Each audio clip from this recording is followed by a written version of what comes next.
하나님 아버지 감사합니다. 부족한 종을 들어 하나님의 귀한 말씀 들으며 나아갑니다. 하나님 함께하여 주시고 우리에게 필요한 말씀으로 가득 채워 주시옵소서. 예수님 이름으로 기도합니다. 아멘. 최근에 앵무새와 주인이 함께 노는 그러한 영상을 보게 되었습니다. 앵무새가 그렇게 똑똑한 새인지 저는 처음 알았습니다. 주인의 말도 너무나 잘 알아듣고 주인과 장난도 치고 주인 앞에 삐지기도 하였습니다. 또 집안이지만 가고 싶은 곳을 마음껏 날아다니기도 하였습니다. 또 주인이 주는 맛있는 음식과 간식도 풍족하게 먹으며 평안한 곳에서 쉬고 싶을 때 쉬었습니다.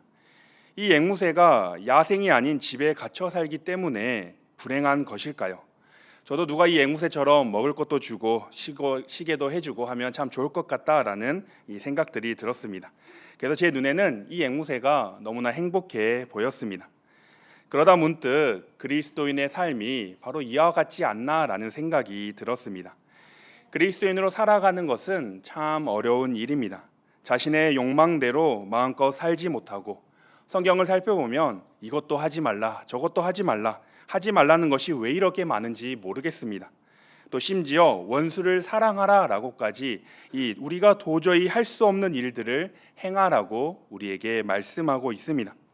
또 이것뿐만 아닙니다. 주일마다 나와가지고 예배드려야 되고 또 여러 가지 봉사도 해야 되고 헌금도 드려야 되고 또 매일 기도해야 된다, 매일 성경 봐야 된다, 이것저것 할 일이 너무나 많습니다. 그래도 어떻게 보면 하나님의 말씀이라는 이 세 장 안에 우리가 자유를 잃고 힘들게 살아가는 것은 아닌가란 그런 생각이 우리 마음 가운데 들 수 있습니다. 그래도 어떤 분들은 예수님을 믿기는 믿는데 그리스도인으로 살아가는 것이 행복하긴 하지만 그래도 불행할 때가 많다라고 생각하기도 합니다. 한 번은 제가 어떤 분에게 교회 봉사를 살짝 부탁했더니 목사님 왜 저에게 그런 불행을 안겨주세요 라는 표정으로 저를 그렇게 쳐다보셨습니다. 이렇게 교회 생활을 힘들어하고 어려워하고 심지어 불행하다고 여기는 분들이 너무나 많이 있습니다. 그래서 심지어 주일에 교회에 나올 때에 표정이 너무나 어두워서 도살장에 끌려가는 동물처럼 걱정, 근심, 한아름을 안고 교회에 나오기도 합니다. 혹시 여러분들은 오늘 어떤 표정을 가지고 교회에 나오셨습니까? 우리는 정말 이처럼 불행한 것일까요? 하나님의 말씀이란 세 장 안에서 우리는 하루하루 힘들게 살아가야만 하는 것일까요? 우리가 어떠한 관점을 가지고 살아가느냐에 따라서 우리의 신앙생활은 전혀 다를 것입니다. 그래서 오늘 말씀을 통해서 우리가 진정으로 행복을 누리는 그리스도인으로 나아가는 그러한 시간 되시기를 바랍니다. 먼저 성경 안에서 우리가 정말 행복한 사람인가라는 표현이 기록되어 있는지 살펴보았습니다. 그런데 놀랍게도 우리가 행복한 사람이다라고 직접적으로 언급한 그러한 본문이 있습니다. 바로 신명기 33장 29절 말씀을 보면 이스라엘이여 너는 행복한 사람이로다. 여호와의 구원을 너같이 얻은 백성이 누구냐? 그는 너를 돕는 방패시요 내 영광의 칼이시로다. 내 대적이 내게 복종하리니 내가 그들의 높은 곳을 밟으리로다. 모세는 이처럼 이스라엘 백성들에게 너는 정말 행복한 사람이다 라고 선포하고 있습니다. 이 모세의 선포를 들으며 이스라엘 백성들은 그래 난 정말 행복한 사람이다 라고 느꼈을까요? 사실 모세를 따라 애굽을 떠난 이스라엘 백성들은 여러 번 애굽으로 다시 돌아가려고 했습니다. 마실 물이 없어서 때론 먹을 고기가 없어서 스스로 불행하다라고 생각한 삶 속에서 너무나 고통스러워서 종살이하던 애굽으로 돌아가고자 하였습니다. 하나님의 백성이라는 이 지위가 불행하다라고 생각이 들어서 포기하고자 한 것입니다. 그러나 이러한 이스라엘 백성들을 향하여 모세는 선포합니다. 너희는 정말로 행복한 사람들이다. 왜냐하면 하나님의 구원을 이스라엘 백성들이 맛보았기 때문입니다. 애굽이란 땅은 사실 죽음이 가득한 땅이고 고통이 가득한 땅이었습니다.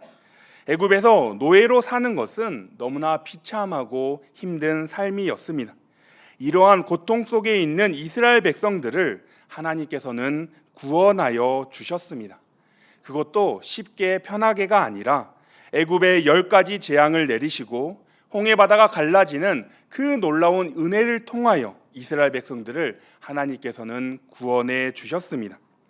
또한 하나님은 광야의 삶 속에서 계속해서 이스라엘 백성들과 함께 하셨습니다. 만나와 메추라기를 주시고 전쟁이 있을 때에는 어려움을 막아주시는 방패가 되어주시고 영광의 칼이 되어주셔서 이스라엘을 승리로 인도하여 주셨습니다. 또 모세가 지금 이스라엘 백성들에게 선포하는 시기는 가나안 땅을 눈앞에 두고 있는 상황입니다. 즉 하나님은 가나안 땅에 대한 아무런 조건도 자격도 없는 이스라엘 백성들에게 이 적과 꿀이 흐르는 놀라운 가나안 땅을 허락하여 주시고 그 땅을 차지하도록 약속해 주셨습니다.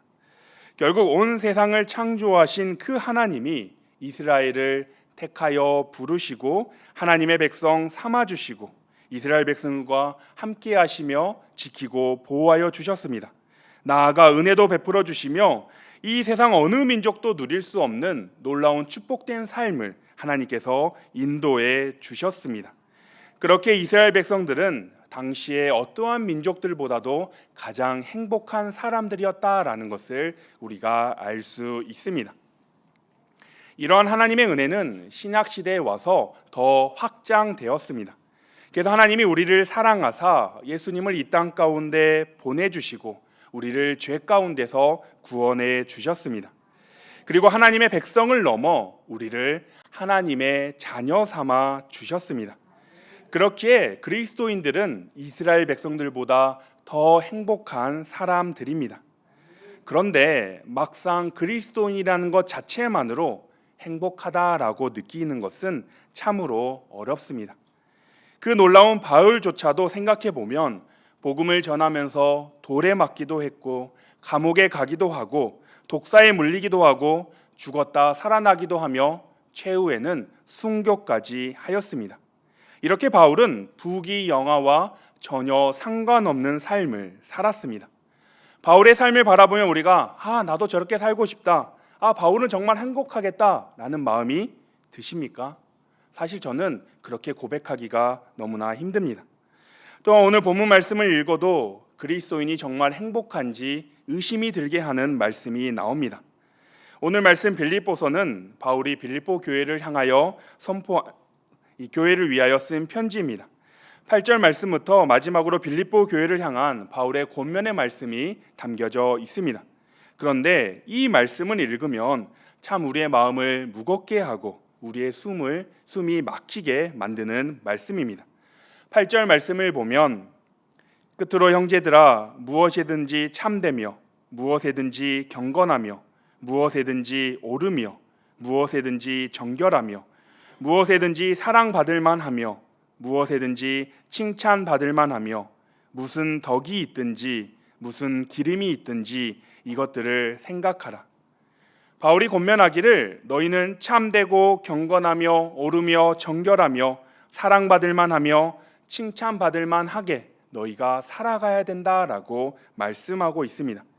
이렇게 살아가는 거 듣기로는 참 좋은 말씀입니다. 그러나 이렇게 사는 것은 이렇게 살아가려고 하면 너무나 고달프고 힘들고 우리의 숨이 막혀올 수밖에 없습니다. 더욱이 이렇게 착하게 살라고 선하게 살라고 경건하게 살라고 강요받는 삶은 더 고달프고 힘들 수밖에 없습니다. 왜냐하면 이러한 삶들이 우리가 쉽게 할 수 있는 삶이 아니라 죄인인 우리가 우리 안에 있는 죄성을 역행해서 살아가야 하기 때문입니다. 그래서 이렇게 살려고 시도조차만 해도 우리는 너무나 고달플 수밖에 없습니다. 그럼에도 불구하고 바울은 너희가 그렇게 살아가야 된다라고 우리에게 권면하고 있습니다. 특히나 바울이 말하기를 무슨 덕이 있든지 무슨 기림이 있든지 이것들을 생각하라라고 말하고 있습니다. 이것은 너희가 어떤 상황에 있든지 너희에게 유익이 있든지 피해가 있든지 무조건 이 일들을 행해야 된다라는 말씀입니다. 그렇지 않아도 말씀대로 살기가 너무나 힘든데 더군다나 나에게 큰 손해가 오더라도 내가 힘들더라도 지켜낸다라는 것은 너무나 힘들고 어렵습니다. 아니 불가능한 일입니다. 이 정도면 바울이 너희는 말씀대로 살지 못하니 말씀을 바라보며 너희는 괴롭게 살아야 돼 라고 말하는 것처럼 들립니다. 그런데 이렇게 바울의 권면처럼 그리스도인으로서 하나님의 말씀대로 사는 삶이 참으로 힘든 것을 넘어서 불행하다라고 생각하기 위해서는 한 가지 전제가 필요합니다. 바로 말씀대로 살지 않았을 때에 더 행복하다라는 것입니다. 세장의 새가 우리가 불쌍하다라고 여기는 것은 세장 자체가 문제가 아니라 사실은 세장 밖의 삶이 그 새에게 더 좋다, 더 행복하다라는 전제가 있기 때문입니다. 그런데 세장의 밖이 풀 한 폭이 나지 않는 사막이라면, 그 사막 안에서, 세장 안에서 그 새가 보호받고 있다면 우리는 그 새를 보면서 불쌍하다, 불행하다라고 결코 말할 수 없을 것입니다. 오히려 세장이 더 안전하고 행복하다라고 우리는 고백할 것입니다. 마찬가지로 하나님의 말씀이라는 그 세장이 우리에게 주어졌습니다. 바울이 권면하는 것처럼 하나님이 바라시는 선하고 정결한 삶, 우리가 도저히 할 수 없을 것 같은 그 삶들을 우리는 살아내야 합니다. 그래서 이 삶들이 힘든 것은 분명한 사실입니다. 그러나 하나님의 말씀을 떠난 세상이 악하고 추하고 더러운 것이라면, 우리를 더 불행하게 만드는 곳이라면 오히려 하나님의 말씀이 우리를 지키고 보호해 주시는 것입니다. 그래서 하나님이 이스라엘 백성들에게 율법을 주시고 바울을 통하여 그리스도의 삶을 권면하시는 것은 우리를 괴롭게 하고 우리의 자유를 억압하고 우리를 힘들게 하기 위한 것이 결코 아닙니다. 오히려 우리를 지켜주고 우리를 행복으로 인도하는 하나님의 방법입니다. 또한 바울의 권면처럼 참되고 경건하며 옳으며 정결하며 사랑받을 만하며 칭찬받을 만하게 살면 어떻게 될까요? 우리의 이웃들이 우리를 사랑할 수밖에 없습니다. 우리가 이웃과 진정한 화평을 이루며 기쁨 속에 이웃과 행복한 관계를 맺으며 우리는 살아갈 것입니다. 또한 이런 삶들이 하나님 앞에 기쁨이 되고 하나님은 우리에게 놀라운 은혜를 베풀어 주십니다. 하나님은 하나님의 말씀대로 살아가는 사람들에게 여러 가지 복을 약속해 주셨고 그 약속대로 크고 놀라운 은혜를 베풀어 주시는 분이시기 때문입니다. 나아가 이런 말씀 가운데 살아가는 삶을 살아갈 때에 하나님의 사랑받는 자녀로서 우리는 구원받는 삶을 살아갈 수 있습니다. 그렇게 하나님의 말씀이란 이 세 장이 오히려 우리를 행복하게 만드는 것입니다. 더욱이 9절 말씀을 보면 너희는 내게 배우고 받고 듣고 본 바를 행하라. 그리하면 평강의 하나님이 너희와 함께 계시리라. 바울은 빌립보 교회 성도들에게 자신에게 배우고 받고 듣고 본 바를 행해야 된다라고 말씀하고 있습니다.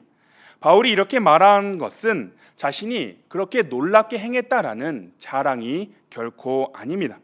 이는 바울이 위대해서 대단해서 해낸 일이 아니라 예수님이 바울 안에 계시기 때문에 가능한 일이었다라고 바울은 고백하고 있습니다. 이처럼 바울은 우리의 힘으로, 우리의 능력으로 그리스도인의 삶을 살아가라고 말씀하지 않습니다. 우리 안에 계신 그리스도로 말미암아 우리는 그리스도인으로 살아갈 수 있다라고 말씀하고 있습니다. 그래서 내 힘으로 억지로 그리스도인으로 살아가려고 하면 불가능하고 불행하겠지만 하나님이 주시는 힘으로 말씀 안에서 우리는 행복하게 살아갈 수 있습니다. 그렇게 바울이 예수 그리스도를 힘입어 말씀대로 살아간 것처럼 우리도 바울을 따라 예수 그리스도를 힘입어 그리스도인으로서 살아가야 합니다. 그래서 말씀대로 살아가는 삶이 힘들기는 하지만 충분히 가능한, 오히려 하나님의 도우심과 은혜를 누릴 수 있는 행복한 삶임을 우리는 기억해야 합니다. 또 하나님이 함께 하심은 우리에게 그 자체만으로 우리를 행복하게 만드는 일입니다. 세장의 새가 아무리 좋은 환경 속에 있다 할지라도 홀로 살아간다면 참으로 불행할지 모릅니다. 먹을 것이 아무리 많아도 집안에 어느 곳이든 자유롭게 날아다녀도 혼자라면 불행할 것입니다. 그러나 그 새를 사랑으로 돌보는 주인이 그 새와 함께라면 그 새는 행복할 수밖에 없습니다. 마찬가지로 그리스도인으로서 살아간다라는 것은 온 세상을 창조하시고 다스리시는 그 하나님이 우리와 함께 하신다라는 것을 의미합니다. 하나님이 함께 하시기에 우리는 행복한 그리스도인이 됩니다. 또한 하나님이 그 엄청난 사랑을 우리에게 부어주시기 때문에 우리는 행복할 수밖에 없습니다. 나아가 바울은 놀라운 고백을 하는데 11절 말씀을 보면 내가 궁핍함으로 말하는 것이 아니니라 어떠한 형편에 있든지 나는 자족하기를 배웠노니. 바울이 고백하기를 내가 재정의 문제에 대해서 어떤 상황이든 자족하기를 배웠다라고 말씀하고 있습니다. 즉 세상에서 그렇게 강조하는 세상에서 행복의 조건이라고 말하는 그 재정의 문제에 대해서 바울은 자유하다라고 고백하는 것입니다. 사실 세상 사람들은 너무나 쉽게 결론을 내립니다. 가난하면 불행하고 부자면 행복하다. 세상의 기준에 따르면 저는 불행할 수밖에 없는 사람입니다. 그러나 인간의 삶이란 획일적으로 결정되는 것이 결코 아닙니다. 부자라고 행복하고 가난하다고 불행한 것이 결코 아닙니다. 그렇게 사실 재정의 문제가 행복에 영향을 주는 중요한 문제이긴 하지만 행복을 결정하는 일은 결코 아닙니다. 마찬가지로 세상의 문제는, 세상의 상황은 우리에게 행복에 영향을 주는 것은 분명하지만 우리의 행복을 결정하는 일은 결코 아닙니다. 오히려 세상은 우리를 불행하게 만들고 힘들게 만드는 요소가 너무나 많이 있습니다. 그래서 12절 말씀을 보면 나는 비천에 처할 줄도 알고 풍부에 처할 줄도 알아 모든 일 곧 배부름과 배고픔과 풍부와 궁핍에도 처할 줄 아는 일체의 비결을 배웠노라. 바울이 고백하기를 자신은 하나님 안에서 재정의 문제와 상관없이 살아가는 비결을 하나님께 배웠다라고 고백하고 있습니다. 즉 바울은 재정의 문제가 자신의 행복을 결정하는 것이 아니라 하나님 안에서 살아가는 방법을 배웠다라는 것입니다. 그래서 세상의 문제로 나의 불행과 행복이 결정되는 것이 아니라 진짜 중요한 것은 따로 있다라는 것인데, 이것은 13절 말씀을 보면 내게 능력 주시는 자 안에서 내가 모든 것을 할 수 있느니라. 하나님 안에서 하나님이 주신 능력으로 우리가 모든 것을 할 수 있다라고 바울은 고백하고 있습니다. 그래서 그동안 세상에 얽매여 삶에서 진짜 중요한 것이 무엇인지도 모른 채 불행하게 살아갔다면 이제는 하나님 안에서 참된 행복을 누리며 살아갈 수 있다라고 바울은 고백하는 것입니다. 그래서 하나님이 함께 하시기에 하나님이 주신 그 능력 안에서 세상의 그 어떤 상황과 여건과 불행의 요소 가운데서도 바울은 행복할 수 있다고, 그리스도인들은 행복할 수 있다라고 우리에게 말씀하고 있습니다. 그래서 이것은 하나님과 함께 한다라는 것은 단순히 하나님과 함께 있다가 아니라 훈련받고 하나님과 함께 행복의 시간을 만들어 간다라는 것을 의미합니다. 세상의 새가 주인과 함께한 것만으로도 사실은 행복하지만 그 이상으로 주인과 함께 놀기도 하고 때론 싸우기도 하고 때로는 주인에게 애교도 부렸다가 삐지기도 하고 이렇게 친밀한 관계 속에 나아갔을 때 주인과 정서적인 교감을 이룰 때에 이 새는 참된 행복을 누릴 수 있습니다. 마찬가지로 하나님과 함께하는 삶이란 단순히 하나님과 함께한다라는 사실만이 아니라 하나님과 친밀한 교제 가운데 나아가는 삶이다라는 것을 의미합니다. 그래서 세상의 문제로 고달픈 우리가 하나님 안에서 훈련받고 배우며 행복한 길을 찾아가며 하나님과 그 아픔과 고통을 내어놓으며 위로받으며 우리는 하나님과 친밀한 관계 속에서 살아가게 되는 것입니다. 그렇게 그리스도인으로 살아간다라는 것은 그 과정들 속에서 하나님과 친밀한 관계 속에서 살아가기 때문에 얼마나 행복한 삶인지 우리가 알 수 있습니다.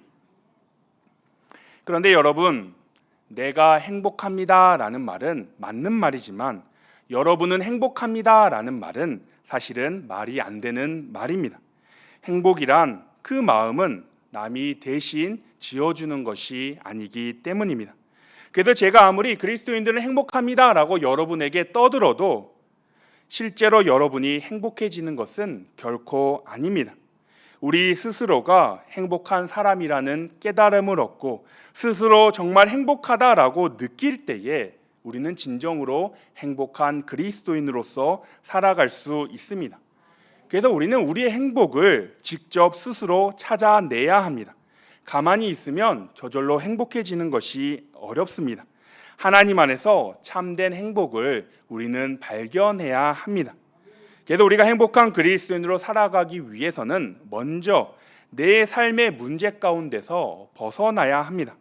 아무리 맛있는 밥상이 우리 눈앞에 차려져 있어도 내가 지금 감기 몽살로 너무나 아프다면 아무리 맛있는 음식이 있어도 우리는 그 음식이 먹고 싶지 않습니다. 행복한 밥상도 마찬가지입니다. 아무리 행복이 가득 담겨져 있어도 우리 눈앞에 있어도 우리가 그걸 먹기만 하면 우리가 행복을 느껴도 우리가 지금 내 상황이 도저히 그 행복을 받아들일 수 없다면 우리는 결코 행복해질 수 없습니다.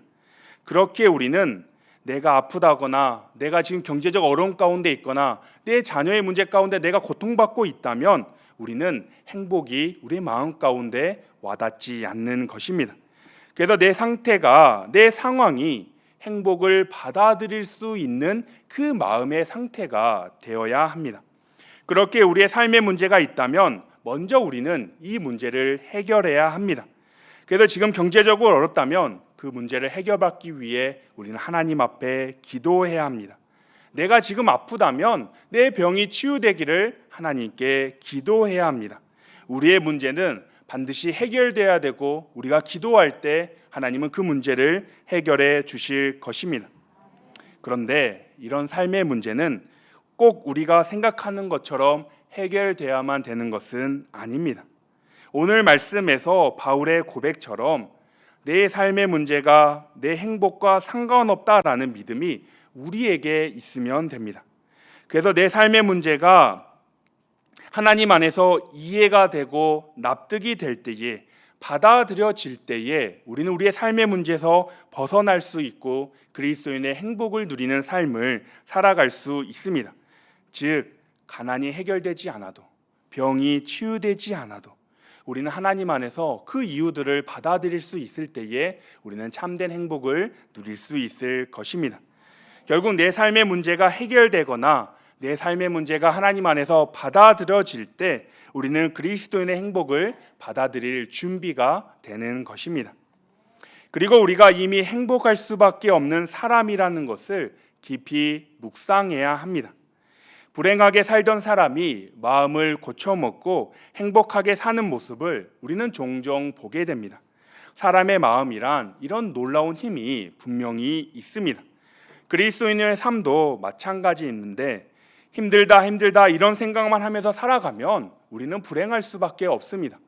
하나님이 아무리 우리를 사랑해 주시고 아무리 우리에게 행복할 조건을 많이 주신다고 해도 내가 스스로 하나님 아니에요, 나는 불행해요 라고 하면 우리는 불행할 수밖에 없습니다.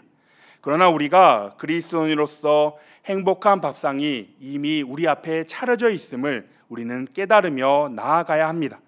특별히 오늘 말씀 가운데 나눈 그리스도인의 행복한 조건들을 우리는 생각하며 우리가 정말로 행복할 수 있는 그리스도인이라는 것을 우리는 알아야 합니다. 그래서 우리는 하나님을 생각하고 하나님의 사랑을 생각하고 하나님이 우리와 얼마나 함께 하시는지, 우리에게 얼마나 크고 놀라운 은혜를 베풀어 주시는지 우리는 계속해서 묵상하며 나아가야 합니다. 부모님의 은혜가 아무리 커도 별로 생각하지 않고 살아가면 부모님의 사랑과 은혜를 깊이 깨닫지 못하고 살아갈 수밖에 없습니다. 그러나 부모님의 사랑과 은혜를 계속해서 생각하면 결국에 우리는 나도 모르게 효자 효녀가 될 수밖에 없습니다. 마찬가지로 우리가 하나님의 사랑과 그 은혜를 묵상하면 묵상할수록 우리는 자연스럽게 더 행복한 그리스도인이 반드시 될 것입니다.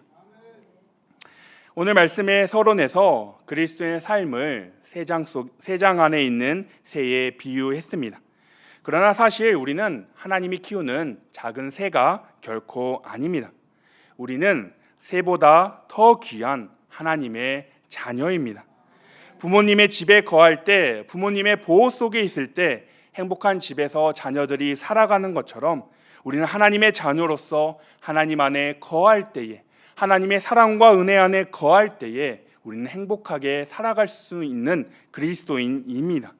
그래서 우리 모두 하나님의 자녀로서 얼마나 행복한 조건들이 우리에게 넘치는지 깊이 묵상해 보며 그 행복을 잊어버리지 말고 매일매일 하나님과 함께함으로 그 행복을 받아 누리는 저와 여러분이 되기를 주님의 이름으로 축원합니다.